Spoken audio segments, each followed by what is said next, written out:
This is Talking Foreign Policy, a critical look at Canada's role abroad. I'm Yves Engler, and today we're talking about yesterday's Canada voting at the United Nations, reversing its international isolation at the United Nations. Canada voted with about 150 other countries in support of a resolution supporting a ceasefire in Gaza. And this resolution reverses courses in two ways. One, that the Trudeau government had previously refused the protest demand to call for a ceasefire. And also it reverses course because Canada has been, even as of a couple of days ago, was isolating itself against the vast majority of the world in opposing resolutions upholding Palestinian rights.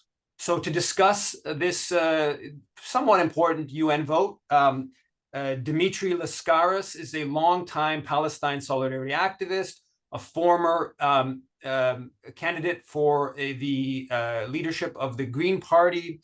And so, Dimitri, first of all, thanks for coming on. And secondly, why do you think the Trudeau government voted the way they did yesterday? First of all, thank you for having me, Yves. I think it's useful to recall a similar circumstance that arose in another very important issue of foreign policy about 20 years ago, and that was the decision of the Chrétien government not to involve Canada in the coalition of Willing and George Bush's, Tony Blair's criminal war of aggression on Iraq. When I critique Canada as being essentially a vassal of the United States government on the international stage, I'm often given this example of how Canada broke ranks with the United States on a very important issue of foreign policy. But first of all, people forget that Canada did that only because in the context in which the French and the German governments decidedly rejected the so-called intelligence that underlay the decision to invade Iraq. And so Canada had very important political cover from other Western states. And as you've documented quite, I think, persuasively, after the fact and covertly, Canada actually did play a role behind the scenes in the criminal invasion of Iraq, and today has troops in Iraq, even though by all accounts, a majority of the Iraqi people don't want Western troops in their country. But what happened here is something similar. There was a press release issued by the Trudeau government within the 24 to 48 hours before the decision was made, or at least announced, that they were going to vote in favor of the ceasefire resolution, where Trudeau met with I believe it was the governments of New Zealand and Australia, and announced that they jointly together were going to vote for the ceasefire. And in addition, although they weren't part of this discussion, there probably were discussions going on behind the scenes with other major European countries, including France and Belgium, who voted in favor of the ceasefire. So Canada had a lot of political cover, first of all. Japan also voted in favor of the ceasefire, another major ally, although it's in Asia, from a Western country, a G7 country. Canada, I can't imagine that Canada would have done this if there weren't a lot of other Western European countries who just got to a point where they didn't feel that they could credibly avoid supporting a ceasefire with all the carnage that's taken place in Gaza. So I think that is definitely a factor. They had political cover from other Western governments. I think it's also certainly, from my perspective, undoubtedly a factor, although to what extent we'll never really know, that there was intense public pressure all around this country on the Trudeau government to do something. And let's be clear, this is the absolute bare minimum of human decency, what it's done here. In a context where the General Assembly doesn't have the ability to compel Israel to act, everybody knows that Israel is going to, at least for some period of time, flout this resolution. That's exactly what it's done since it was passed the last 24 hours. It's continued the carnage, continued to commit war crimes. So it's not a big deal, frankly, for Canada to join with other states and especially other Western states and simply call for a ceasefire. But it took a lot of public pressure to get the government to that point. there was talk of people in the Arab and Muslim community abandoning the liberals, and the liberals are, in a really bad state in terms of their popularity at the moment. It's looking very grim for them in terms of their electoral prospects. So there are a lot of votes out there, and it's not just, of course, the Arab and Muslim community. There are a lot of Canadians of conscience who are appalled by the fact that the Trudeau government couldn't bring itself even to call for a ceasefire. So I think to some extent it was, we don't want to be seen to be standing against the consensus in the West, because now the United States stands alone, really, with a Czechia, voted along with the United States, and Austria, but that's it, and Micronesia and Nauru. The countries that voted collectively have a population, most of which is the US population, that's less than 5% of the global population, the ones that voted with Israel. So, it was just getting to the point where Canada was looking too much of a pariah. And the combination of public pressure and, political cover from other Western states, I think, tipped the balance in favor of Canada supporting this resolution. Yeah, there were definitely mass protests that on a kind of unprecedented level that influenced it. Now, the reaction from the apartheid lobby or the genocide lobby, some of it was just kind of comical to see. The head of Center for Israel and Jewish Affairs, I believe, referred to it as disgusting. And there was all kinds of over-the-top rhetoric. What do you make of that kind of panic from the voices, the anti-Palestinian voices? Yeah, I mean, I saw words like, you mentioned disgusting, horrified, Yeah. shocked. All these are words that were used by either CIJA or people who sit on the board of CIJA or senior executives of CIJA. Appalled was another word they used. Cowardice. I mean, it was just unbelievable, Eve. They just went bonkers. They went absolutely bonkers. Not just CIJA, B'nai B'rith went berserk. The Simon Wiesenthal Center went berserk. The usual suspects in the Canadian media, like Andrew Coyne and, Robin Urbach, went haywire. And all Canada did was vote in favor of a non-binding resolution that was supported by 95% of humanity, calling for a ceasefire. That's it. That's all it did. It hasn't followed this up with any meaningful action, for example, an arms embargo, sanctions of any other kind on the state of Israel, calling for the ICC to investigate war crimes. In fact, Canada opposed the International Court of Justice investigating potential war crimes by Israel in a letter it sent to the ICJ in August of this year. All it did was the absolute bare minimum, and they went crazy. And to me, what this says is that it's not just Israel which has become extraordinarily extreme and violent and racist. It is the lobby in Canada and in other major Western states. These people are now in the realm of what could only be fairly described as fascism. They are outright fascists. They're still treated as respectable commentators on international affairs by the mainstream media. But for them to react in this manner, after 20,000 people have been slaughtered in Gaza, 9,000 plus children at a minimum, over 70 journalists, hundreds of medical personnel, hundreds of United Nations employees, for them to react this way because of what the Trudeau government did means these people are extreme genocidal racists. I don't care how many degrees they have. I don't care how esteemed they are in the community, how much money they've made, how influential they are in the mainstream discourse. If you react that way to what the Trudeau government did, you're a supporter of Israel, you are a genocidal racist, period.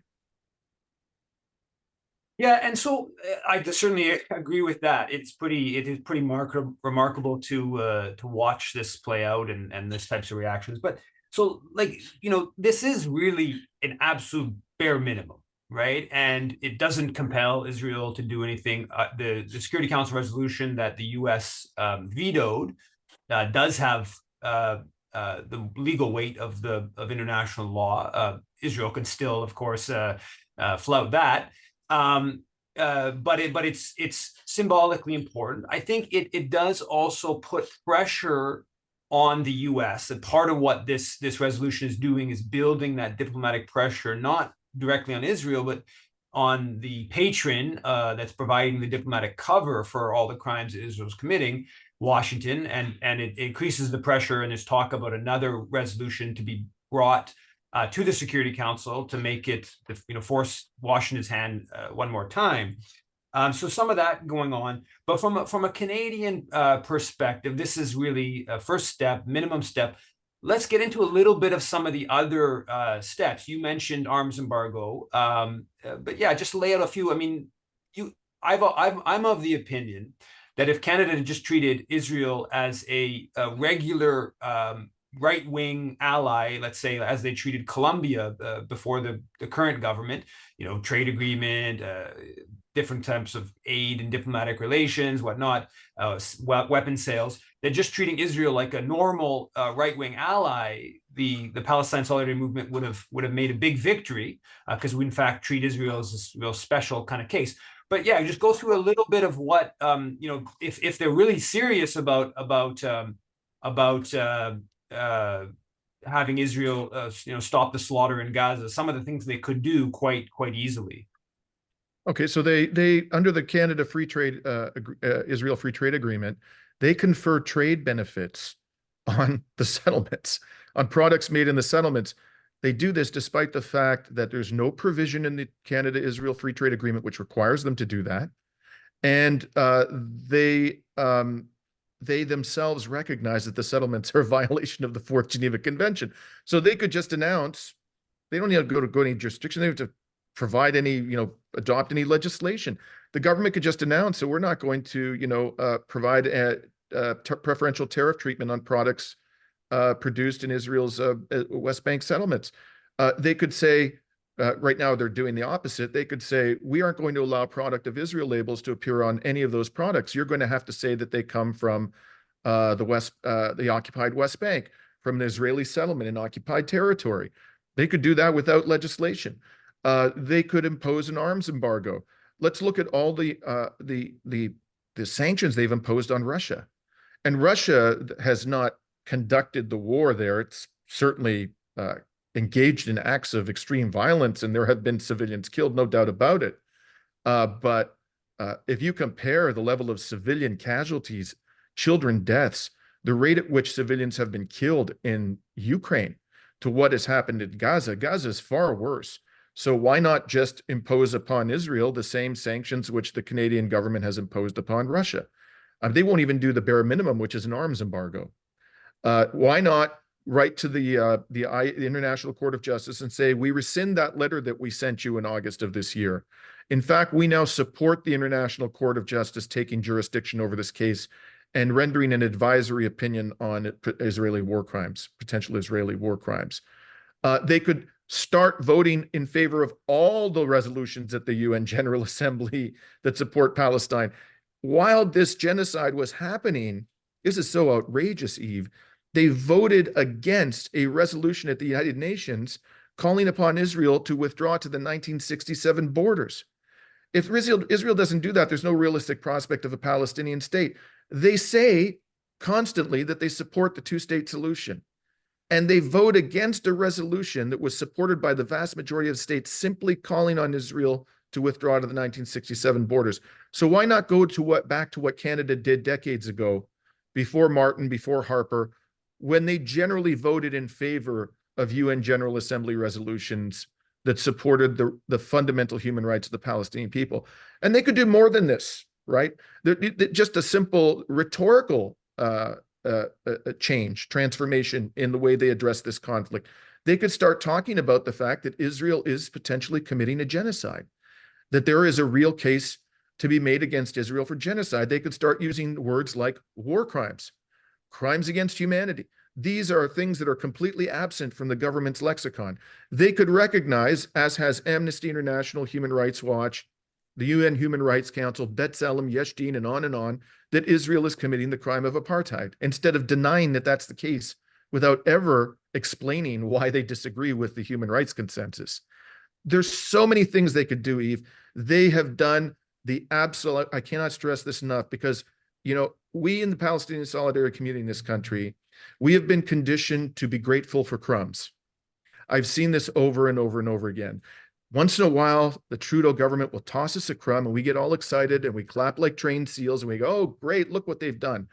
This is not even close to being sufficient for any citizen of conscience. Now we have to demand much more. This is not adequate.